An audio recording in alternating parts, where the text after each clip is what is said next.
નમસ્કાર, spark today ન્યૂઝમાં આપનું સ્વાગત છે. દર્શક મિત્રો, વડોદરામાં હવે આમ તો સંસ્કારી નગરી કહેવાય છે, પણ હવે ખડોદરા નગરી બની રહી છે. જ્યાં જો ત્યાં ખાડા ખોદી દેવામાં આવે છે, કરોડો રૂપિયાના રોડ બનાવવામાં આવે છે, ત્યારબાદ કોન્ટ્રાક્ટર દ્વારા એ જ રોડને ફરી ખાડો કરીને આ ખોદી નાખવામાં આવ્યો છે. આ છાણી નો રોડ છે.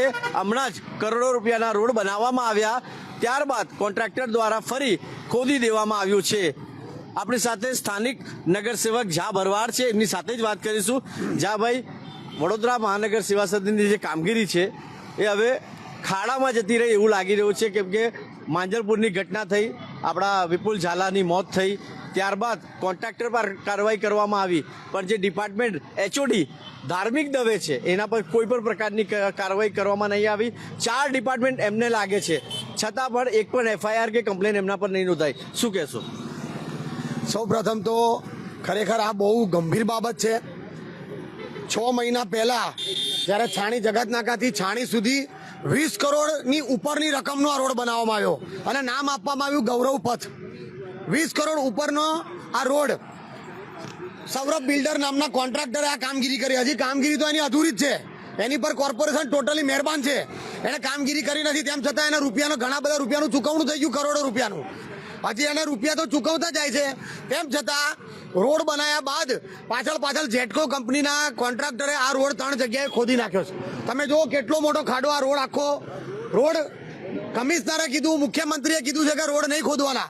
નવા રોડ ખોદ્યા પછી જો કોઈને ડ્રેનેજ લાઈન લેવી હોય કોઈ ગરીબ વ્યક્તિને, તો બિલકુલ નથી ખોદવા દેતા, પરમિશન નથી આપતા. અને આ રીતે જેટકો કંપની હોય કે કોઈ બી કેબલવાળા આડેધડ જ્યારે રોડ ખોદી નાખતા હોય તો આ તમામ જવાબદારી કોર્પોરેશનના એન્જિનિયરોની છે. આજે ભાર્ગવ પંડિત જેમની જવાબદારી છે, મેં એમને ફોન કર્યો કે ભાઈ આ રોડ ખોદવાની જવાબદારી, આ રોડ કોણે ખોદ્યો? તમે પરમિશન આપી હતા કે વોર્ડ લેવલે પરમિશન આપી હશે, તો તમે હું એ મંજીરા વગાડો છો? કરોડોનો લાખોનો પગાર લઈને આ કોર્પોરેશનની ઓફિસમાં તમે મંજીરા વગાડવા બેઠા છો. કદાચ તમને નહીં ખબર, પરમિશન આપે તો કામ બંધ કરાવી દેવું જોઈએ. આ જેટકો કંપનીવાળાને લાખો રૂપિયાનો દંડ થવો જોઈએ. 20 કરોડના ખર્ચે જો રોડ બન્યો હોય અને હજી 6 મહિના નથી થયા એ પહેલા રોડ ખોદી નાખવામાં આવતો હોય, તો ખરેખર કોર્પોરેશનના એન્જિનિયરો કોન્ટ્રાક્ટરોને ફાયદો કરાવવા માટે, ભ્રષ્ટાચાર કરવા માટે અને માત્ર ને માત્ર લોકોના વેરાના રૂપિયાનો વ્યય કરવા માટે, લોકોના વેરાનો દુરુપયોગ કરવા માટે આ રીતે કોન્ટ્રાક્ટરોને ફાયદો કરાવી રહ્યા છે. આ ખાડો જે ખોદવામાં આવ્યો છે, આમ તો કરોડો રૂપિયા પાણીમાં ગયા છે ભાઈ, પણ માંજલપુરની જે ઘટના હતી, માંજલપુરમાં એક વ્યક્તિનું મોત થયું, ત્યારે પણ આ જાડી ચામડીના અધિકારીનું પેટનું પાણી હલતું નથી. કોઈ પણ પ્રકારની કાર્યવાહી વડોદરા મ્યુનિસિપલ તરફથી, કમિશનર તરફથી નથી કરવામાં આવી. ધાર્મિક દવે જે એચઓડી છે, 4 ડિપાર્ટમેન્ટ એના અંડરમાં આવે છે, હજુ સુધી એના પેટનું પાણી આ સરકાર હિલાવી નહીં શકી, કેમ કે ભાજપના લોકો પણ સપોર્ટ કરી રહ્યા છે. ખરેખર તો બહુ ગંભીર બાબત છે. આજે વિપુલસિંહ ઝાલા કરીને જે ભાઈ નિર્દોષ વ્યક્તિ કે જે રીતે ખાડામાં પડી અને કોર્પોરેશનની બેદરકારીના કારણે અંદર પડીને તો મરી જતા હોય, હા, અધિકારીની ટોટલ જવાબદારી છે. માત્ર એસી ચેમ્બરમાં બેસીને વાહવાહી કરવાની, સરકારના ગુણગાન ગાવાના, ચાપલુસી કરવાની, સત્તાધારી પાંખની ચાપલુસી કરવાની અને મસ્ત મલાઈદાર પગાર લેવાના અને કરોડો રૂપિયાની ખાઈકી કરવાની, તો આવા અધિકારીઓ પર પણ પગલાં ભરાવા જોઈએ. એ જ અધિકારીઓ કે જેના પાપે નિર્દોષ નાગરિકોના મૃત્યુ થાય છે અને કરોડો રૂપિયાના રોડ બનાવ્યા પછી જે આ રીતે તોડી નાખે છે, તો એ અધિકારીઓ પર પણ કમિશનર પગલાં લે. અને જો કમિશનરથી ના થતું હોય તો કમિશનરે બી આ વડોદરા શહેર છોડીને જતા રહેવું જોઈએ. કારણ કે જો મુખ્યમંત્રી એવું કહેતા હોય કે રોડ નવા બન્યા પછી આપણે ત્યાં તોડી નાખવાની પ્રથા થઈ ગઈ છે, તો એનું જીવતું જાગતું ઉદાહરણ છે. આજે 20 કરોડના ખર્ચે, 20 કરોડથી ઉપરના ખર્ચે અને ગૌરવ પથ નામ આપ્યું. છાણી જગતનાકાથી છાણી સુધીનો રોડ ગૌરવ પથ, તો ગૌરવ લેવા જેવી બાબત હોય. એના બદલે આ ખાડોદરા બનાવવાનું જે નામ આપ્યું છે ખાડોદરા, એ ખરેખર સાબિત થાય છે આ અધિકારીઓના ભ્રષ્ટાચારના પાપે થઈ રહ્યું છે. આપને એવું નહીં લાગતું કંઈક ને કંઈક કોન્ટ્રાક્ટરની મિલીભગત છે અને અધિકારીઓના ભ્રષ્ટાચારના કારણે વડોદરાના નાગરિકો હેરાન થઈ રહ્યા છે? 100% અમે ગઈકાલે સામાન્ય સભામાં પણ કીધું. વિપુલસિંહ ઝાલા જે ગુજરી ગયા, તેના પરિવાર પર અત્યારે જે કેટલો મોટો દુઃખનો પહાડ તૂટી પડ્યો છે, એને તો આ લોકો સાંત્વના આપવા પણ નથી ગયા. અધિકારીઓ પર કોઈ એક્શન નહીં લે. માત્ર જે એકદમ નાનો અધિકારી હોય એની પર પગલાં લેવાના, કોન્ટ્રાક્ટરને બ્લેકલિસ્ટ કરવાની વાતો. બ્લેકલિસ્ટ, અરે ભાઈ, તમે જે મેઇન અધિકારી છે, જેની જવાબદારી છે, ધાર્મિક દવે, હા, ધાર્મિક દવે હોય કે કોઈ પણ અધિકારી હોય જેની જવાબદારી છે, એ કોઈ પણ અધિકારી હોય એને છોડવામાં ના આવવો જોઈએ. કારણ કે આ પ્રકારે ભ્રષ્ટાચાર કરે એ બિલકુલ ચલાવી લેવામાં નહીં આવે. તમે જે અધિકારીની વાત કરી હમણાં, જે આના અંડરમાં આવે છે એ કોને ફોન કર્યો હતો તમે? મેં ભાર્ગવ પંડિતને ફોન કરેલો, કાર્યપાલક એન્જિનિયર છે રોડ પ્રોજેક્ટના. લગાવશો તો અમારી સામે? ભાર્ગવ પંડિતે મને એવું કીધું કે વોર્ડમાંથી કદાચ એ લોકો પરમિશન લીધી હોય તો તમે શું થઈ મંજીરા વગાડો છો ભાઈ? તમને ખબર નથી કે વોર્ડમાં પરમિશન આપે? તમને પૂછે નહીં? આ રોડ હમણાં જ બન્યો છે તો વોર્ડ વાળા હું કઈ ગાંડા થઈ ગયા છે આવી રીતે પરમિશનો આપી દે ખોદવાની? આજે 20 કરોડના ખર્ચે જયારે રોડ બનાવ્યો હોય અને તાત્કાલિક ખોદી નાખે. કોઈ ગરીબ માણસને ડ્રેનેજ લાઈન લેવી હોય ને તો બિલકુલ ડ્રેનેજ લાઈન લેવી હોય તો બિલકુલ પરમિશન આપતા નથી, અધિકારી ના પાડે, ધક્કા ખાવા પડે એના. ઇવન મારી સાથે કોર્પોરેટર તરીકે એક મેં ક્રોસિંગ કરાયું હતું તો પણ એ અધિકારીને બિચારાને એટલે કોન્ટ્રાક્ટરને બિચારાને ધમકાયો હતો. એ માણસે ખરેખર લીગલ કામ કરેલું તોય. તો આ રીતે જે રીતે કોન્ટ્રાક્ટર અને અધિકારીઓની મિલીભગત છે આ વડોદરા શહેરના નાગરિકોના રૂપિયાનો, કરોડોના રૂપિયા ને આ રીતે જે ખાડોદરા બનાવી અને વ્યર્થ કરી રહ્યા છે, આ ખરેખર બહુ દુઃખદ ઘટના છે. આમાં તો હું શું કહું છું કે ભાર્ગવ પંડિત પર પણ પગલા લેવા જોઈએ. એ એવું કેવી રીતે કહી શકે કે વોર્ડમાંથી પરમિશન આપી શકે? તો એની જવાબદારી નથી કે આ મેઇન રોડ છે. ભાર્ગવ પંડિત સાહેબ જે છે, જે અધિકારી છે એમને લગાડો, અમે બી વાત કરીશું. કેમ કે આ હવે વડોદરાને ખડોદરા બનાવવામાં આવી રહ્યું છે ને જે રીતે આ કમ્પ્લેનો કરીને લોકો થાકી જાય છે. નાના માણસને જો કદાચ ગટર લાઈન લેવી હોય તો એની પરમિશન નથી આપો. ભાર્ગવ પંડિત અધિકારી છે, ભાર્ગવ પંડિત, એમને ફોન લગાવવામાં આવ્યો છે. મારા વિડીયો જર્નલિસ્ટ રવિને કહીશ.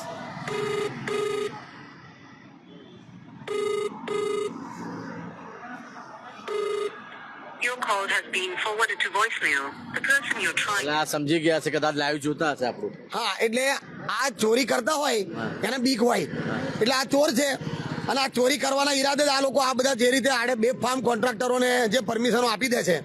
હવે તમે જુઓ કે રોડ બનાવ્યા પછી પરમિશન નહીં આપવાની, ચોમાસામાં નહીં ખોદવાનું, આ બધા સર્ક્યુલર વારંવાર ખાલી કાગળ પર જ છે.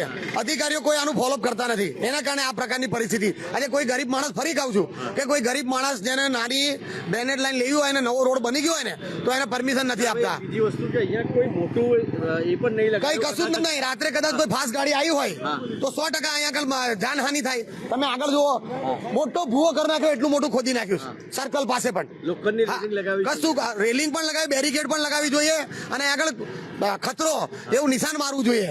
પણ એવું કશું નહીં. એના કારણે આડેધડ તમે જુઓ કે આવા બધા ખોદકામ, રોડોને તોડી નાખવાના, નુકસાન કરવાનું, કમિશનરને વિશ્વાસમાં નહીં લેવાના, કમિશનર કે એનું સૂચનાનું પાલન નહીં કરવાનું. સત્તાધારી પાંખનું તો કોઈ સાંભળતું જ નથી. અધિકારીઓ સત્તાધારી પાંખના તો લોકો જાણે બોબડા બેરા થઈને બેઠા હોય એ રીતે જ બેઠા છે. 5 ધારાસભ્ય જોઈ અને ધારાસભ્યો પણ એવું કહે છે કે ભાઈ અમારું કોઈ અધિકારી સાંભળતા નથી. અમે તો કોર્પોરેટર તરીકે એમને કહીએ છીએ કે તમારા બાપનું વડોદરા શહેર નથી અધિકારીઓ, આ લોકોના વેરાનું વડોદરા શહેર છે. આ મહારાજા સયાજીરાવ ગાયકવાડ આપેલું શહેર છે, તમારા બાપનું નથી કે તમે આ રીતે આડેધડ પરમિશન આપીને નુકસાન કરાવો છો. સવાલ ઘણા બધા છે. જેટકો કંપની અહીંયા છે અને આ કંપનીનું કામ કોન્ટ્રાક્ટર દ્વારા કરવામાં આવી રહ્યું છે. દર્શક મિત્રો, જે રીતે આ કામ કરવામાં આવી રહ્યું છે, કદાચ કોઈ અત્યારે જો બેરિકેડ મારવાની વાત કરીએ તો કોઈ પણ પ્રકારનો બેરિકેડ પણ નથી મારવામાં આવ્યું. શું કહેશો અંકલ? જે રીતે રોડ બનાવવામાં આવે છે, કરોડો રૂપિયા ખર્ચ કરવામાં આવે છે અને 5 જ દિવસમાં ખોદી નાખવામાં આવે છે. એ તો નાચ્યા ખાટા હોય એટલે પછી એવું થાય. અમે લોકોને હેરાન થઈએ છીએ અને કોઈ ચોમાસામાં આવે તો માણસનું દશા શું થાય? લોકો પણ કહી રહ્યા છે કે આ ભ્રષ્ટાચારનો ખાડો છે. આ ખાડો અધિકારીઓના પાપનો ખાડો છે અને કેટલો મોટો ખાડો. જો મારા વિડીયો જર્નલિસ્ટ રવિને કહીશ કે આપને બતાવે કોઈ પણ પ્રકારનો મોટો બેરિકેડ નથી મૂકવામાં આવ્યું કે કોઈ ખતરાનો નિશાન વડોદરા મહાનગર સેવા સદન તરફથી જે લગાવવામાં આવે છે એ નથી લગાવવામાં આવ્યું. જેના કારણે માંજલપુરની જે ઘટના બની, દર્શક મિત્રો, વિપુલ ઝાલા માંજલપુરના જે રહેવાસી હતા, એમની મોત થઈ. વડોદરા મહાનગર સેવા સદનમાં બેઠેલા જે અધિકારીઓ છે એ મોતના જવાબદાર છે. દર્શક મિત્રો, અત્યાર સુધી વિપુલ ઝાલાની મોત થઈ, ત્યારબાદ એનો પરિવાર ન્યાય માટે ગુહાર લગાવતો રહ્યો અને ન્યાય વડોદરા મહાનગર સેવા સદનમાં બેઠેલા જે અધિકારીઓ છે એમના તરફથી નથી આપવામાં આવ્યું. ડિપાર્ટમેન્ટના જે અધિકારીઓ છે, મોટા મોટા અધિકારીઓ છે, એમના પર કાર્યવાહી ના થઈ. નાના અધિકારીઓ પર કાર્યવાહી કરવામાં આવે, કોન્ટ્રાક્ટર પર કાર્યવાહી કરવામાં આવે અને ડિપાર્ટમેન્ટ એટલે HOD ધાર્મિક દવે આ તમામ જવાબદારી નથી લઈ રહ્યા. માંજલપુરની જે ઘટના હતી એમાં ફક્ત ને ફક્ત ધાર્મિક દવેની જવાબદારી હતી. આ ગટરનો ઢાંકણો ખુલ્લો રહી ગયો એની જવાબદારી પણ આ ધાર્મિક દવેની હતી. એ પોતાની જવાબદારી નથી નિભાવી રહ્યા, જેના કારણે માંજલપુરના જે રહેવાસી છે વિપુલ ઝાલાની મોત થઈને આવા ખાડાઓ હજુ તો કેટલા લોકોના ભોગ લેશે એ સમજાતું નથી.